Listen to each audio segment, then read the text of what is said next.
Imagine standing on a snow-covered railway platform in the middle of nowhere, watching a Soviet freight train approach through the Siberian night, knowing that somewhere in its dozens of identical sealed cars lies the most valuable piece of military intelligence your country has ever pursued.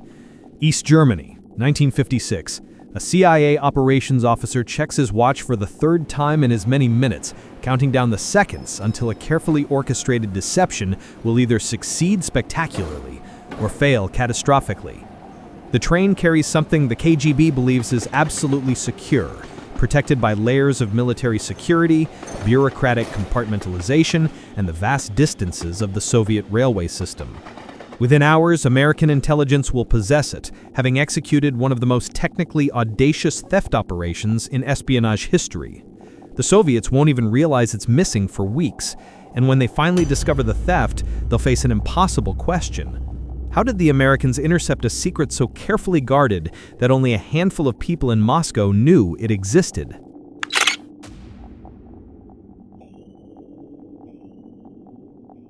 The operation represents Cold War espionage at its most sophisticated, exploiting the massive scale and bureaucratic complexity of Soviet systems, turning the regime's own security procedures against itself, and executing a technical operation so precise that it left virtually no evidence beyond the absence of something the Soviets hadn't admitted possessing in the first place. To understand how the CIA came to hijack a Soviet train requires understanding the unique intelligence environment of the mid-1950s, when the Cold War was intensifying and both superpowers were desperately trying to understand each other's military capabilities. The Soviet Union had detonated its first nuclear weapons, developed long-range bomber aircraft, and was clearly working on missile technology that could threaten American cities. Western intelligence services struggled to assess the actual state of Soviet military development, hampered by the regime's extraordinary secrecy and the closed nature of communist society. Traditional espionage faced enormous challenges in a totalitarian state where citizens were subject to constant surveillance, foreigners were restricted to designated areas, and entire regions were closed to outside observation.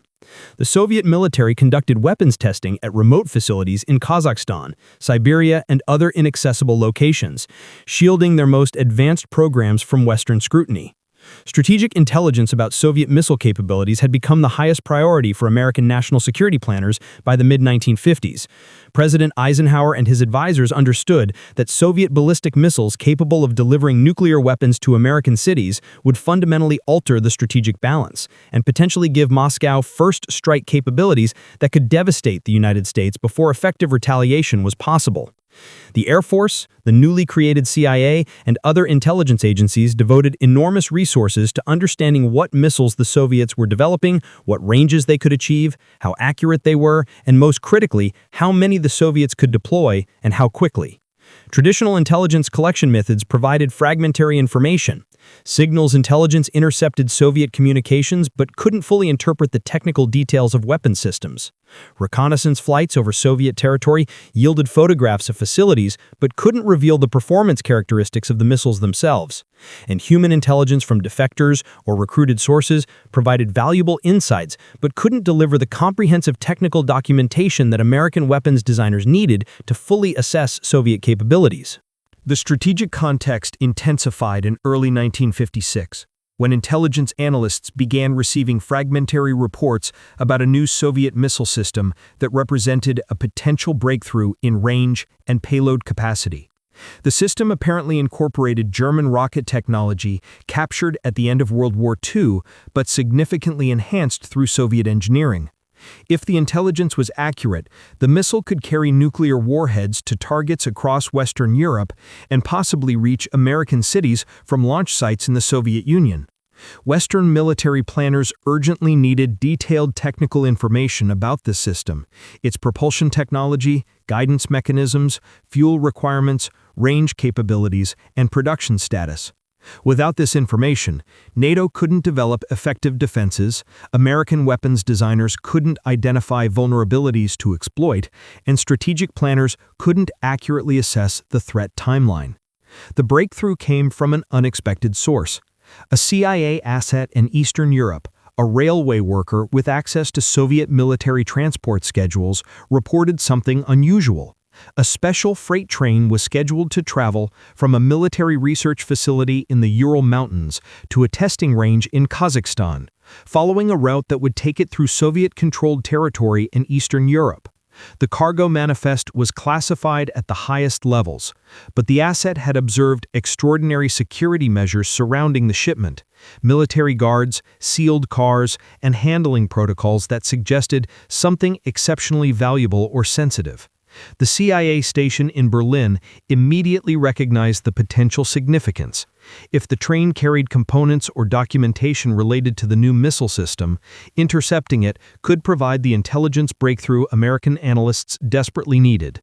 The operational concept was audacious to the point of seeming impossible.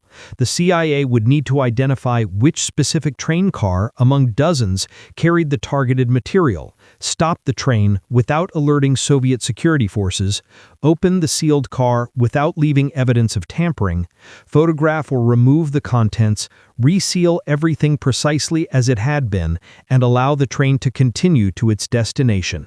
The operation would need to unfold in a narrow window of opportunity, probably measured in hours or even minutes, in hostile territory, where any mistake would result in the immediate capture of American intelligence officers and a major diplomatic incident. The technical challenges were formidable. Soviet freight cars used specialized seals and locks designed to reveal tampering.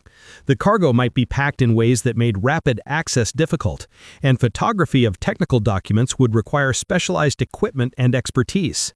And the entire operation would need to occur in darkness or near darkness to avoid observation by railway personnel, nearby residents, or Soviet security patrols. CIA planners in Washington initially viewed the operation as too risky to attempt.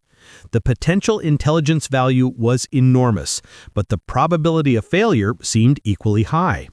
A single mistake, an unexpected Soviet security check, a seal that couldn't be opened and resealed properly, or simply bad luck, could expose the operation and compromise not just the immediate mission, but the entire network of CIA assets in Eastern Europe. The diplomatic consequences of American intelligence officers being caught in the act of hijacking a Soviet military shipment would be severe, potentially escalating Cold War tensions at a moment when both superpowers were trying to establish some degree of coexistence after Stalin's death.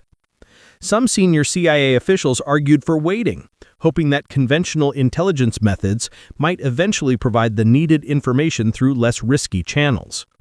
But the operational urgency overrode caution.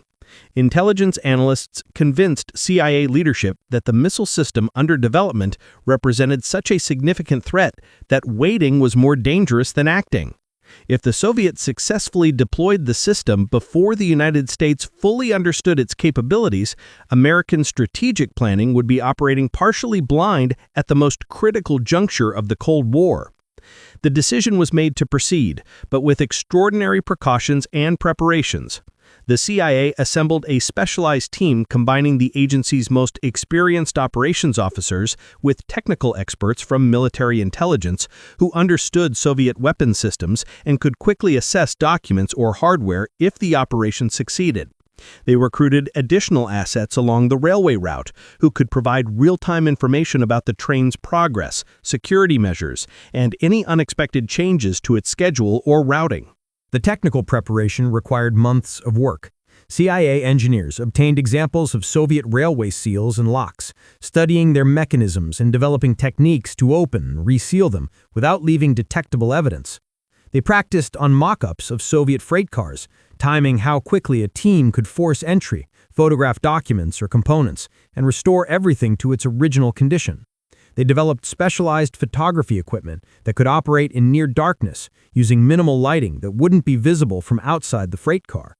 They created portable X-ray devices that could scan sealed containers without opening them, allowing the team to quickly assess whether specific cargo was worth the risk of direct examination. And they prepared cover stories, forged documents, and escape plans for every contingency they could imagine, understanding that improvisation under pressure would likely be necessary regardless of how thoroughly they planned. The selection of the interception point involved careful analysis of the train's route. The CIA needed a location where the train would necessarily slow down or stop, where American personnel could approach without immediate observation, where local authorities could be avoided or managed, and where escape routes existed if the operation went wrong. The ideal location turned out to be a rail junction in East Germany, where Soviet military trains regularly stopped for crew changes and locomotive servicing. The junction was relatively isolated, surrounded by forest rather than populated areas. It was controlled by East German railway workers who could potentially be bribed or coerced to cooperate with American intelligence, and it was close enough to the border with West Berlin that escape, while difficult, was at least theoretically possible if the operation was compromised. The CIA began cultivating assets at the junction weeks before the target train was scheduled to pass through. A station supervisor, motivated by a combination of money and anti-communist sentiment, agreed to provide information about Soviet military trains and to ensure that specific personnel were on duty the night of the planned interception. Railway maintenance workers were recruited to create a plausible mechanical problem that would require the train to stop for several hours, giving the CIA team the time window they needed. Local residents near the junction received payments to report any unusual Soviet security activity, providing early warning if military counterintelligence was operating in the area. The network of assets wouldn't know they were participating in a major intelligence operation. Each would perform a specific task that seemed routine or minor, unaware of how their individual contributions fit into the larger plan. The surveillance operation to identify which freight car carried the target material proved to be one of the most technically challenging aspects of the entire mission. The CIA couldn't simply stop the train and search every car, as that would take too long and would be impossible to conceal. They needed to identify the specific car before the train reached the interception point, requiring surveillance at earlier stops along the route. CIA assets at Soviet facilities in the Urals reported when the train departed, noting which cars appeared to have military guards and which were handled with unusual security procedures. Assets at subsequent stops along the route observed loading and unloading, security patterns, and any changes to the train's composition. Signals intelligence intercepted Soviet communications about the shipment, providing fragmentary clues about its contents and importance. By the time the train approached East Germany, CIA analysts had narrowed the possibilities to 3 specific freight cars that showed the security patterns and handling consistent with highly classified military cargo. All 3 would need to be accessed during the interception, requiring the team to work with maximum speed and efficiency. The operation timeline was calculated down to the minute. The train would arrive at the junction at approximately 2 a.m. during the darkest part of the night. The mechanical problem would be discovered during routine inspection, requiring the train to stop while maintenance workers ostensibly repaired a brake system issue. This would provide a 3-hour window before Soviet military escorts would become suspicious and demand that the train continue regardless of mechanical problems. During those 3 hours, the CIA team would need to infiltrate the rail yard, locate the 3 target cars, open them, assess and photograph or remove the contents, and disappear before the train resumed its journey. The night of the operation arrived with characteristic German autumn weather, cold, overcast, with intermittent light rain that reduced visibility and kept people indoors. The CIA team assembled at a safe house several kilometers from the railway junction, going through final equipment checks and reviewing the operation plan one last time. The team consisted of 6 men, 2 operations officers with extensive experience in Eastern Europe, 2 technical specialists who could quickly assess Soviet military hardware and documents, and 2 security personnel whose role was protecting the team and managing unexpected complications. They carried specialized tools disguised as railway maintenance equipment, photography gear hidden in workers' lunch containers, and weapons that would be used only as a last resort if escape became impossible. The team moved into position as the train approached, using forested areas near the junction to remain concealed until the critical moment. The mechanical problem was reported precisely on schedule. The train ground to a halt, and Soviet military personnel on board began the expected complaints and demands that the problem be fixed immediately.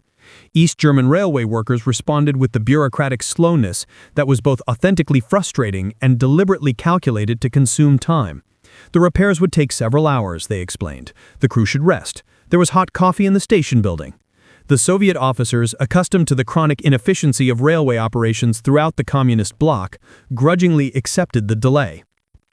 The CIA team approached the train from the side opposite the station platform, using the darkness and the noise of locomotive maintenance to mask their movements. They had studied the train composition from surveillance photographs, knowing exactly where the 3 target cars were positioned in the long line of freight cars. The first car proved relatively easy to access. The specialized seals yielded to the tool CIA engineers had developed, opening with a quiet click that was barely audible over the ambient noise. The team slipped inside, using dim, red-filtered flashlights to examine the contents. The car contained military electronics equipment, potentially valuable but not the primary target. They photographed the contents quickly, using a pre-planned systematic approach that ensured complete documentation without wasting time. Within 18 minutes, they had resealed the car and moved to the second target. The second car presented more challenges. The seal mechanism was a different type than intelligence had reported, requiring improvisation to open it without leaving obvious evidence of tampering. The technical specialists worked with quiet intensity, aware that every minute they spent on the locks was a minute less available for examining the contents. After what felt like an eternity, but was actually 11 minutes, the seal released. The team entered to find wooden crates marked with Cyrillic text indicating missile components. This was promising. They began carefully opening crates, photographing the contents with meticulous attention to detail. One specialist recognized guidance system components that matched fragmentary intelligence about the new Soviet missile design. Another identified propulsion hardware that revealed specific details about the engine configuration and fuel systems. The photography operation followed procedures developed through extensive practice. Each component was photographed from multiple angles, with ruler scales positioned to show exact dimensions. Technical markings, serial numbers, and manufacturing stamps received special attention, as these could reveal production facilities, manufacturing dates, and deployment timelines. The specialists worked with practiced efficiency, but the sheer volume of material in the crates made complete documentation impossible within the available time. They prioritized the most technically significant components, the pieces that would tell American weapons designers the most about Soviet capabilities and potential vulnerabilities. The third target car contained what the CIA had been hoping to find: sealed metal containers that, when carefully opened, revealed complete technical documentation for the missile system. Blueprints, engineering specifications, test reports, deployment plans, production schedules, the complete archive that Soviet military planners were transporting from research facilities to the testing range where the missile would undergo final validation before operational deployment. For CIA technical specialists, this was the intelligence equivalent of discovering treasure. These documents would allow American analysts to understand the Soviet missile program in comprehensive detail, revealing not just current capabilities, but also the research directions and potential future developments that would shape the strategic balance for years to come. The photography of documents proved to be the most time-consuming part of the operation. Each page needed to be photographed with sufficient clarity that text and technical diagrams would be readable when the film was developed and analyzed. The specialists worked with machine-like precision, removing documents from containers, positioning them for photography, capturing the images, and returning everything to its original configuration. They used multiple cameras simultaneously to accelerate the process, with each photographer working through different portions of the archive. The operation had a rhythm now, the team working in synchronized silence. Communication reduced to minimal hand signals and whispers. Time became the enemy. The 3-hour window was consuming itself with terrifying speed. The team had been inside the freight cars for 2 hours and 40 minutes when a warning signal from the security personnel indicated that Soviet military escorts were becoming agitated, pressing East German railway workers about the continuing delays. The mechanical repairs were nearly complete, workers reported. The train would resume its journey within 30 minutes. The CIA team faced an agonizing decision. Substantial documentation remained unphotographed in the third car. Every additional minute they spent documenting material increased the intelligence value of the operation, but also increased the risk of discovery. The team leader made the call: 5 more minutes, then withdrawal, regardless of how much work remained unfinished. Those final 5 minutes were probably the longest of the entire operation. The photographers worked with desperate speed, abandoning the careful systematic approach for a rapid sampling strategy that prioritized the most important-looking documents. Every second felt stretched, the awareness that Soviet security could discover them at any moment, creating psychological pressure that was almost physical in its intensity. Then the signal. Time to leave. The team carefully restored the containers to their original positions, resealed the freight car with meticulous attention to making the seals appear untampered, and withdrew into the darkness. They moved away from the railway junction using the planned escape route, carrying equipment and film that represented one of the most valuable intelligence hauls of the Cold War. The train resumed its journey approximately 40 minutes after the CIA team withdrew. Soviet military escorts complained about the delays, but had no reason to suspect that anything unusual had occurred. The freight cars were sealed as they had been. The cargo appeared undisturbed. The train continued across Eastern Europe and into the Soviet Union, eventually reaching the testing range in Kazakhstan, where the missile components and documentation would be used for the final phase of the weapons program development. Soviet security forces conducted their routine post-journey inspections, checking seals and verifying that cargo had arrived intact. Nothing appeared amiss. The operation had succeeded completely.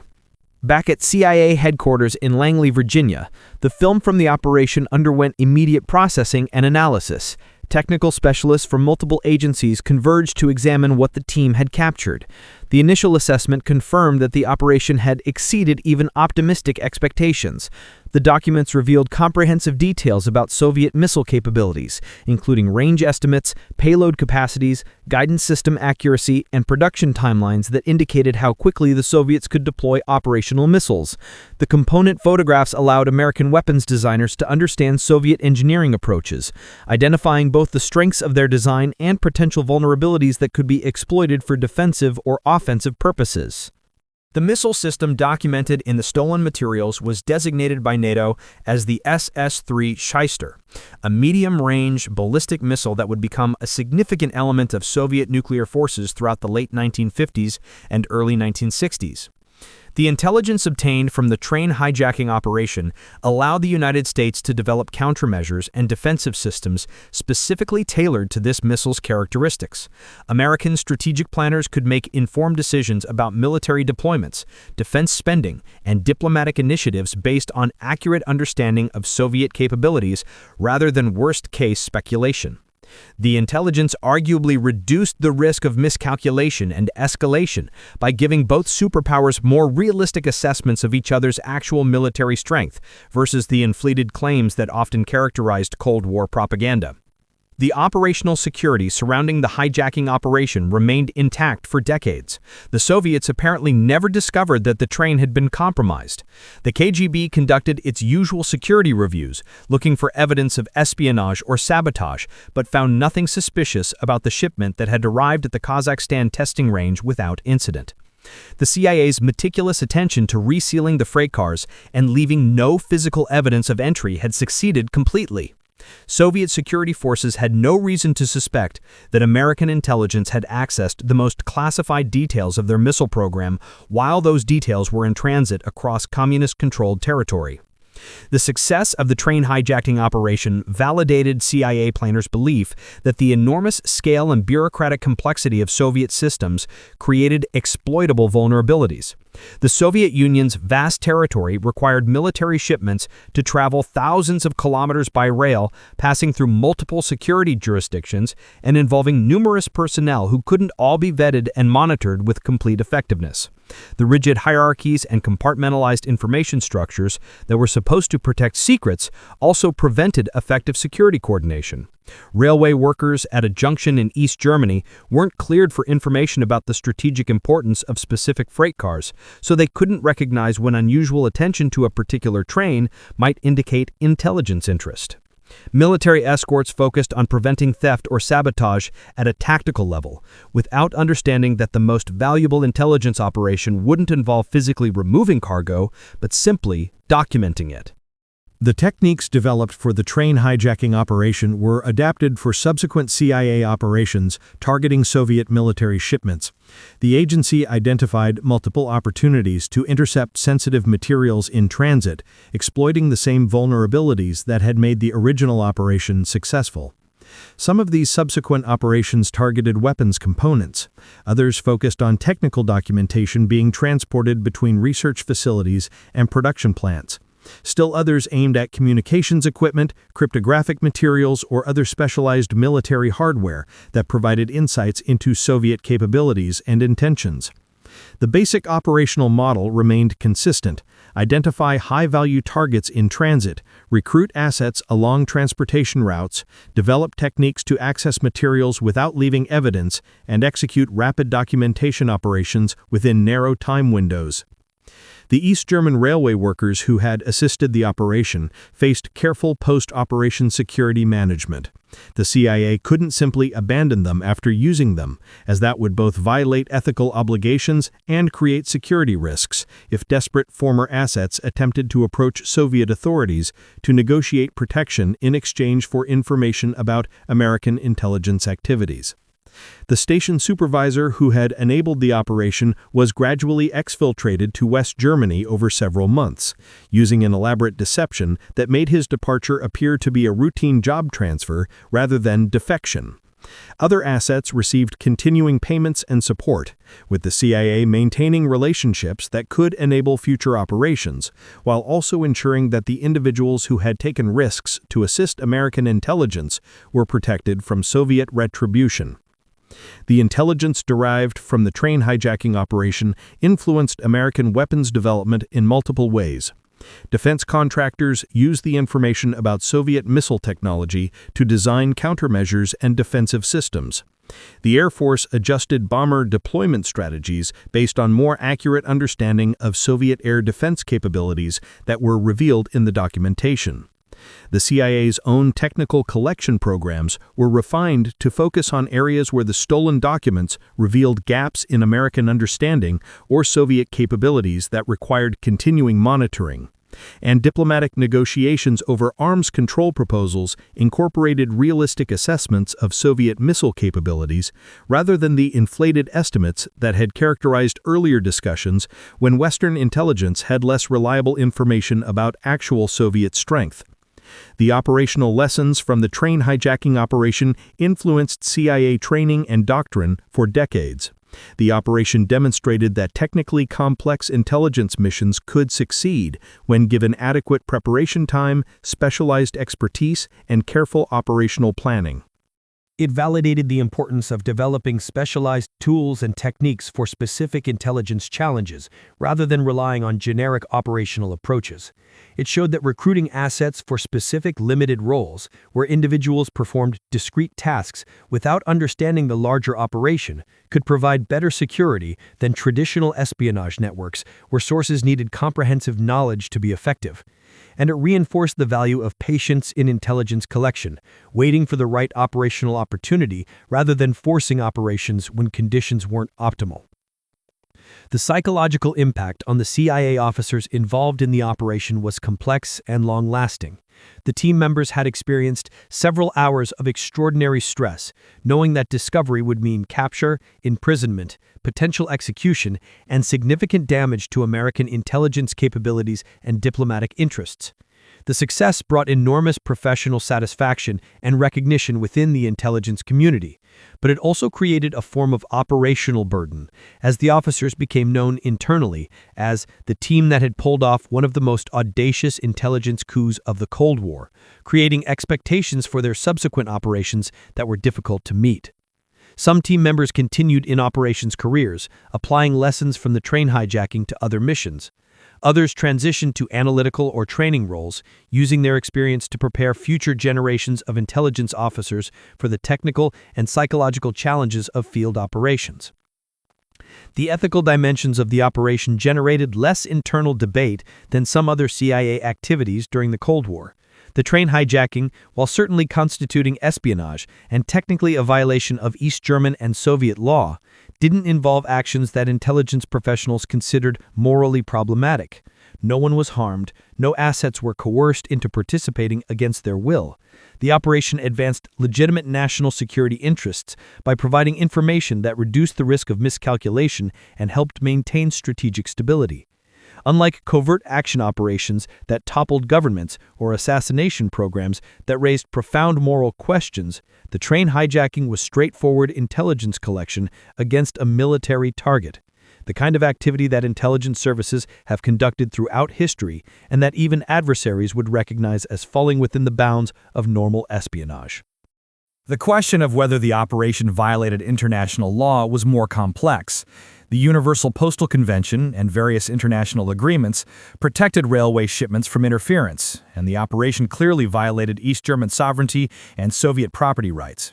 But Cold War intelligence services on both sides routinely conducted operations that violated international law, with the unspoken understanding that such violations were inherent in the intelligence contest and that neither side would pursue formal legal action unless operations were publicly exposed in ways that required governmental responses. The legal violations involved in the train hijacking were minor compared to Soviet espionage operations stealing Western military secrets, American covert actions interfering in foreign governments, or the routine violations of airspace, territorial waters, and sovereign jurisdiction that characterized Cold War intelligence collection by both superpowers. The long-term strategic impact of the intelligence obtained through the train hijacking operation is difficult to quantify precisely, but was certainly significant. American weapons designers developed defensive systems and countermeasures based on accurate understanding of Soviet missile capabilities, rather than speculation or worst-case assumptions. This allowed more efficient allocation of defense resources, focusing investments on countering actual threats rather than imaginary ones. Strategic planners made more informed decisions about force postures, deployment strategies, and crisis management because they understood Soviet capabilities with reasonable accuracy. And diplomatic negotiations over arms control and strategic stability occurred in an environment where American officials knew what the Soviets actually possessed versus what Soviet propaganda claimed, enabling more realistic discussions about mutual security arrangements. The relationship between the train hijacking operation and the broader intelligence competition with the Soviet Union illustrates the multi-layered nature of Cold War espionage. While the operation was executing in East Germany, other CIA operations were running simultaneously across dozens of countries, targeting different aspects of Soviet capabilities and intentions. Human intelligence operations recruited sources in Soviet military and intelligence services. Signals intelligence programs intercepted Soviet communications. Satellite reconnaissance photographed Soviet military facilities from space. Defector debriefings provided insights into Soviet decision-making and organizational structures. The train hijacking represented one element in a comprehensive intelligence effort that consumed billions of dollars annually and employed thousands of people across multiple agencies. The Cold War intelligence competition was total, touching virtually every aspect of the superpower relationship and consuming enormous resources on both sides. The Soviet intelligence services conducted their own operations against American military secrets with varying degrees of success. KGB and GRU officers recruited spies in American defense industries, stole weapons technology, and attempted to penetrate American intelligence services. Some Soviet operations succeeded spectacularly, providing Moscow with classified information about American weapons systems, nuclear programs, and strategic plans. Others failed completely, with Soviet intelligence officers arrested and their networks destroyed by American counterintelligence. The train hijacking operation existed within this larger context of mutual espionage, where both superpowers simultaneously conducted intelligence collection while trying to protect their own secrets from adversary penetration. The United States succeeded in stealing Soviet missile documentation, while Soviet intelligence was simultaneously stealing American nuclear weapons designs, a grim symmetry that characterized the intelligence dimension of Cold War competition. The technical evolution of Soviet military transport security reflected lessons learned from various compromises, though not necessarily from the train hijacking specifically, since the Soviets apparently never realized that operation had occurred. Over time, Soviet military shipments incorporated more sophisticated seals and monitoring devices, making operations like the train hijacking progressively more difficult to execute without leaving evidence. Freight cars carrying highly classified materials were equipped with sensors that would indicate if doors had been opened, seals that used more complex mechanisms resistant to non-destructive opening, and security protocols that required multiple authentication procedures at each stop along transportation routes. These improvements didn't completely eliminate vulnerabilities, but they increased the technical difficulty and risk of interception operations, forcing intelligence services to develop even more sophisticated techniques or abandon certain types of operations as too risky to attempt. The declassification of information about the train hijacking operation has been extremely limited, with most operational details remaining classified more than 6 decades after the events occurred. The CIA has acknowledged in general terms that intelligence operations targeting Soviet military shipments occurred during the Cold War, and some former intelligence officers have provided vague descriptions of such operations in memoirs and interviews, but specific details about the train hijacking, the exact date, the precise location, the identities of personnel involved, the technical content of the stolen intelligence, and the operational techniques used remain protected by continuing classification. The CIA's position is that revealing operational details could compromise continuing intelligence methods and could endanger individuals who participated in the operation or their families, if any have remained in former Soviet territories where they could face retribution. The historical research community has attempted to piece together details about the train hijacking and similar operations through indirect evidence and fragmentary disclosures. Researchers have analyzed CIA budget documents from the 1950s, looking for funding allocations that might correspond to major operations in Eastern Europe. They've interviewed former intelligence officers, hoping to extract details that don't violate security restrictions but provide context and confirmation of general operational approaches. They've examined Soviet military records that became available after the Cold War ended, looking for any indications that security breaches or unusual incidents occurred at specific times and places that might correspond to American intelligence operations. And they've studied technical developments in weapon systems, noting instances where American understanding of Soviet capabilities improved dramatically without obvious explanation, suggesting that significant intelligence breakthroughs had occurred through means that remain classified. The role of technology in enabling the operation deserves particular attention. The specialized photography equipment that allowed rapid documentation of technical materials in difficult lighting conditions represented significant engineering achievement. These cameras used film and lens systems developed specifically for intelligence applications, providing resolution and light sensitivity far exceeding commercial photography equipment available at the time. The tools for opening and resealing Soviet freight car locks incorporated detailed understanding of Soviet engineering practices and manufacturing tolerances, allowing the CIA team to manipulate security devices in ways that their designers had never anticipated. And the portable X-ray equipment that could scan sealed containers without opening them used technology that was at the cutting edge of scientific capability in the mid-1950s, demonstrating the CIA's access to advanced research and its ability to apply that research to operational challenges. The human element remained as important as technology in determining operational success.